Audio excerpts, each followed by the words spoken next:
వ్యవసాయంలో చాలా అభివృద్ధి సాధిస్తున్నాం అన్ని రంగాల్లో.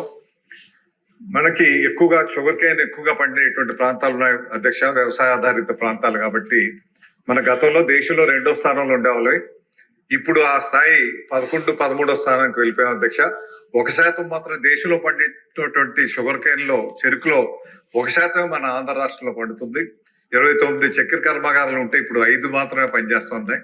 ఒకటే కోఆపరేటివ్ ఫ్యాక్టరీలో పనిచేస్తుంది కాబట్టి దాన్ని మళ్ళీ బ్రతికించుకోవాల్సినటువంటి అవసరం ఉంది.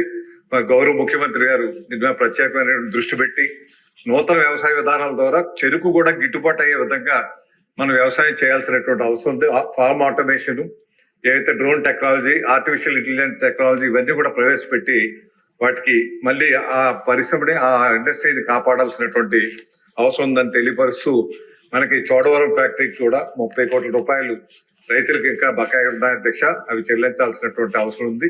దీంతో పాటు కోఆపరేటివ్ బిఎంసింగ్ లాంటి కొంతమంది కార్మికులకు ఇవ్వాల్సినటువంటి అవసరం ఉంది, అవి చేయాల్సిందిగా కోరుతూ, ఆఖరిగా మనకి మడకసిరలో ఒక ఇంజనీరింగ్ ఉంది అధ్యక్ష, మెకానికల్ అగ్రికల్చర్ ఇంజనీరింగ్.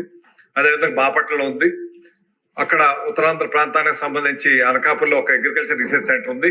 అందులో కూడా మీకు అగ్రికల్చర్ ఇంజనీరింగ్ కోర్సు ప్రవేశపెడితే బాగుంటుందని గతంలో కూడా వారు మంజూరు చేశారు అధ్యక్ష, కానీ దురదృష్టవశాత్తు అది కాలేదు.